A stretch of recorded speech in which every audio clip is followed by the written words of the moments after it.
અને હવે Tusharbhai I guess કેતનભાઈ તો આપણી વચ્ચે હાજર જ છે, એટલે હું કેતનભાઈને રિક્વેસ્ટ કરું કે આપણી સાથે જોઈન થાય. પેન ટુ શેમારું મેં કહ્યું એમ ગુજરાતીઓ રૂપિયાની નોટ ઉપર જ બેઠેલા છે. મોહનદાસ કરમચંદ ગાંધી નામના એક ગુજરાતી, દુનિયાના કોઈ પણ ખૂણેથી તમે આવો, તમારે પહેલા દર્શન એમના કરવાના છે. If you are coming from Norway or New Zealand, Kenya or Canada, you just have to see Mohandas Karamchand Gandhi a Gujarati on the currency note. અને વિથ ધીસ નોટ કેતનભાઈ મારું આપણી વચ્ચે આવી ગયા છે. સ્વાગત છે સાહેબ આપનું.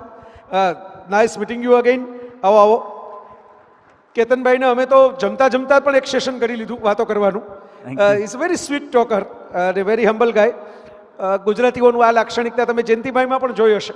આપણે આખો દિવસ આ જોતા રહીએ છીએ કે આપણે બધા જ ક્યાંય પણ પહોંચી ગયા પછી પણ આપણા મૂળિયા ભૂલતા નથી. અને એના માટે મૂળિયામાં જે રસકસ આવે છે એને કારણે આપણા જે ફળ છે એ મૂળમાંથી મીઠા થઈ જાય છે. તો તમારી તો બહુ જબર લેગસી છે કેતનભાઈ, કારણ કે શેમારું આમ હાઉસહોલ્ડ નેમ. એક જમાનાની અંદર વિડીયો કેસેટનો જે યુગ હતો એમાં પણ શેમારું. હવે જ્યારે ઓટીટીનો યુગ આવ્યો એમાં પણ શેમારું. હું તો પરદેશમાં જાઉં ત્યાં પણ કંઈક ફિલ્મોનો કન્ટેન્ટ જોવો હોય તો શેમારું. અને મને તો પહેલાં ખ્યાલ જ નહીં કે આ મારું એટલે શેમારું. એમ મને એમ થતું હતું કે આપણે ગુજરાતી તરીકે આ મારું મારું જે કંઈ છે, અને એમાંથી આ શેમારું એ પણ આપણું જ છે, એટલે ગુજરાતીઓનું જ છે. એ જાણીને વિશેષ આનંદ થયો એક વખત. તો બારે તમે તો પ્રોડક્શન, આપણે એની વાત ઉપર આવશું, તમે કેવી કેવી ફિલ્મો બનાવેલી છે, પણ મૂળ વાત તમે આમાં કેવી રીતે પહોંચી ગયા, એટલે શેમારુમાં મારું કેવી રીતે આવી ગયા? Thank you Jaybhai. પહેલાં હું હર્ષિલભાઈનો આભાર માનીશ કે આજે હું પહેલી વખત આ ઇવેન્ટ અટેન્ડ કરી રહ્યો છું. શેમારુને આજે 63 યર્સ થયા. 1962ની વાત છે. એક દુકાનની અંદર કામ કરતા બે યંગ લોકો, એકનું નામ ગાંગજીભાઈ શેઠિયા અને બીજા બુદ્ધિચંદ મારું, એક વોર્ડન રોડની શોપમાં કામ કરતા હતા. અને એક એમના ઓનરે એમને અલ્ટિમેટમ આપી દીધું કે ભાઈ હું આ દુકાન બીજા કોઈને રેન્ટ પર આપું છું, તમે તમારી વ્યવસ્થા કરી લો. તો આ લોકોની એક ડર લાગ્યો કે હવે અમે કાલથી કરશો શું. બંને જણાએ રાતના વિચાર કર્યો અને એમને રિક્વેસ્ટ કરી કે તમે જે ભાઈને રેન્ટ પર આપવાના હો અને એ જેટલું રેન્ટ આપતો હોય એ રેન્ટમાં અગર અમે તમને આપીએ તો તમને કંઈ વાંધો છે? તો પેલા ભાઈએ કીધું અમને કોઈ ઇસ્યુ નથી. સો એ દિવસ શેઠિયાની સરનેમમાંથી શે અને મારુંની સરનેમમાંથી મારું, શેમારું બુક લાઇબ્રેરીએ જન્મ લીધો ત્યાં વોર્ડન રોડ પર. અને એ એરિયા તમને ખબર હોય તો આજના જેટલા પણ મોટા ધુરંધર લોકો યા બિઝનેસમેન યા ફિલ્મ સ્ટાર પણ જે હતા એ જ એરિયામાં રહેતા હતા. Walkeshwar, Warden road, Peddar road, Altamount road ઉપર. અને એ જમાનામાં તમને ખબર હોય તો લાયસન્સ રાજ હતું. હિન્દુસ્તાનની અંદર બુક્સ ઇઝીલી અવેલેબલ નહોતી, બહુ લિમિટેડ તમને ઇમ્પોર્ટ કરવા મળતું હતું. તો જે લોકો ફોરેનમાં જતા હતા અને જે લોકો મેગેઝિન્સ અને બુક્સ લઈ આવતા હતા એ બુક્સ કલેક્ટ કરી અને આ બંને જણાએ ત્યાં લાઇબ્રેરીની શરૂઆત કરીને આજે તમે જોઈ રહ્યા છો શેમારું ક્યાં છે. તો આ બુક્સમાંથી સિનેમા, વિડીયો એ બધું કેવી રીતે આવી ગયું ટ્રાન્સફોર્મેશન? બુક્સમાંથી મેઇન તો જે દૂરદર્શન હતું એ દૂરદર્શનમાં એક લિમિટેશન હતી, ખાલી 3 જ કલાક ચાલતું હતું. અને એ જમાનાની અંદર તમારી પાસે એન્ટરટેનમેન્ટ થિયેટર સિવાય કંઈ જ નહોતું. તો 1974-75નો જે દોર હતો આખા વર્લ્ડની અંદર એ ઇલેક્ટ્રોનિક્સનો હતો. ના ટેપ રેકોર્ડર, વોકમેન, આ બધી ટીવી, આ બધી ચીજો ઇન્વેન્ટ થઈ હતી. અને એમાં એક નવો ઉદય થયો વીસીઆરનો.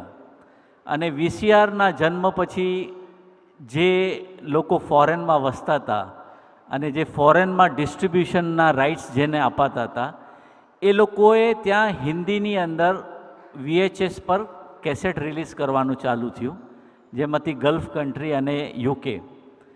સો એ જે 75-76ના દોરમાં ત્યાં VHS આવી અને એ જ VHSને હિન્દુસ્તાનમાં લાવવાનો મુખ્ય જે ફાળો હતો એ શેમારુનો હતો. સેમ થિંગ જે બુકમાં થઈ એનું જ રેપ્લિકા VHSમાં થયું. શેમારું એક એવું મીડિયમ હતું જે જ્યાં એક્સચેન્જ થતી હતી. એકચ્યુઅલી ઓરિજિનલી VHS બહુ કોસ્ટલી હતી એ જમાનામાં. કહેવાય છે કે નેપેન્સી રોડ પર 1 BHKનો ફ્લેટ એ વખતે 3 લાખમાં મળતો હતો અને VCR અને ટેલિવિઝનની કોસ્ટ પણ 3 થી 4 લાખ રૂપિયાની હતી. તો શેમારૂની અંદર જ્યારે બુક્સ લેવા આવતા હતા તો અમારી પાસે એક લિસ્ટ રહેતું હતું કે એક્સ બિઝનેસમેન પાસે આ 2 VHS છે, વાય પાસે આ છે, એ પાસે આ છે, બી પાસે આ છે. તો જે એક્સચેન્જ કરવાની જે સિસ્ટમ 76-77માં જે શરૂ થઈ કે જયભાઈની VHS સંજયભાઈ પાસે જાય છે, સંજયભાઈની VHS આમની પાસે જાય છે, તેમ એક્સચેન્જની અંદર થોડી થોડી કેસેટો વધતી ગઈ અને પછી અમે લોકો એડ ઓન કરવાનું શરૂ કર્યું અને VHS ફૂલ ફ્લેજેડ લાઇબ્રેરી તમે સમજી શકો છો 78-79ની અંદર શરૂ થઈ ગઈ. So this is very Gujarati style of doing business.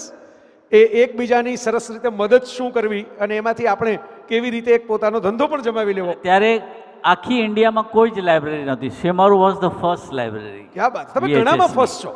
મને યાદ છે તમે DVD પણ પહેલી વખત લઈ આવ્યા, VCD પણ પહેલી વખત લઈ આવ્યા, બધી ઇનફેક્ટ બ્લુરે પણ પહેલી વખત લઈ આવ્યા. સો મેઇનલી અમે કોન્ટેન્ટ હાઉસ છે. મેક્સિમમ હિન્દી ફિલ્મો, ગુજરાતી ફિલ્મો, મરાઠી ફિલ્મોના રાઇટ્સ અમારી પાસે છે. અમે અમારો એક જે મેઇન હોય છે એને એક્સપ્લોઇટ કરવાનો, કન્ટેન્ટને એક્સપ્લોઇટ કરવાનો જરિયો અમે ગોતતા હોય.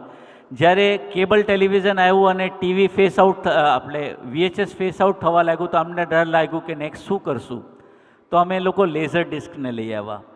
95માં અમને એ જ ડર લાગ્યો કે આટલી મોટી રેકોર્ડ થાળી લોકોને યુઝ કરતાં ફાવતી નહોતી અને પ્રેક્ટિકલ નહોતી, એટલે અમે લોકો DVD લઈ આવ્યા. અને DVD પહેલાં આવી અને VCD પછી આવી. ઇન્ફિરિયર ફોર્મેટ VCD હતી, પણ ચાઇનાની અંદર VCDના પ્લેયરો એટલા સસ્તા થઈ ગયા કે અમે લોકો પછી VCD ઇન્ટ્રોડ્યુસ કરવું પડ્યું ઇન્ડિયામાં.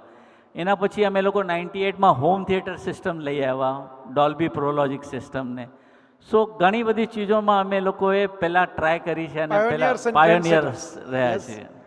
અને તમે સૌથી વધારે શેમારૂની જે OTT પ્લેટફોર્મ છે એમાં હું જોઈ રહ્યો છું, highest number of Gujarati movies અને highest number of Gujarati plays, નાટકો તમારી પાસે છે.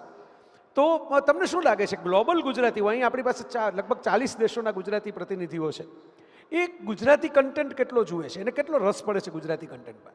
આ 40 દેશોના જે લોકો છે એમની માટે જ અમે બેઠા છીએ. એમને જ કોન્ટેન્ટ સર્વ કરવા માટે અમે આ ટ્રાય કરી રહ્યા છીએ કે આજે સૌથી મોટો જે ઇસ્યુ હતો આટલા વર્ષોથી કે નાટક જે છે એ સંજયભાઈને બધાને ખબર છે કે બહુ લિમિટેડ નાટકો ભજવાતા હતા. એક મુંબઈમાં ભજવાય, સુરતમાં ભજવાય, અમદાવાદમાં ભજવાય. એ છોડીને લોકોને બહુ ઓછા લોકોને જોવા મળે કે રાજકોટ કે કચ્છ કે એ બધામાં. ત્યારે અમને એક આઈડિયા આવ્યો કે વાય નોટ અમે પ્લેને ડોક્યુમેન્ટ કરીએ. તો ઘણા લોકોએ નાટક ઇન્ડસ્ટ્રીએ પહેલાં વિરોધ કર્યો કે એકવાર DVD ફોર્મેટ પર અમારું નાટક આવી જશે તો પછી થિયેટરમાં આવશે કોણ. પણ અમે એમને સમજાવું કે એવું થતું નથી. જે ઓડિયન્સ છે ઓલવેઝ નાટક થિયેટરમાં જોવાવાળી છે, થિયેટરમાં જ જોશે, અને એ સિવાયની જે બધી ઓડિયન્સ છે એ ઘરમાં જોશે, કારણ કે એ બંને અલગ ફોર્મેટ છે.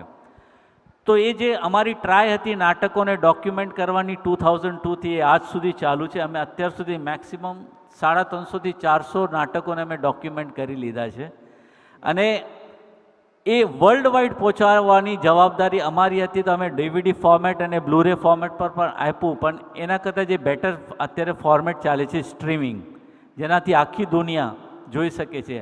આજે કોઈમ્બતુરમાં બેસતો ગુજરાતી પણ જોઈ શકે છે, મદુરાઈમાં ફેમિલી પણ જોઈ શકે છે અને આફ્રિકન કન્ટ્રીઝમાં જોઈ શકે છે.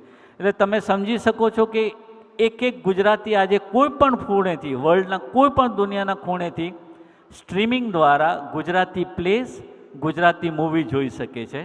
અને 90% ઓફ ધી કોન્ટેન્ટ અત્યાર સુધી જે પ્રોડ્યુસ થયું છે ફિલ્મોનું અને પ્લેઝનું એ શેમારૂ પાસે છે.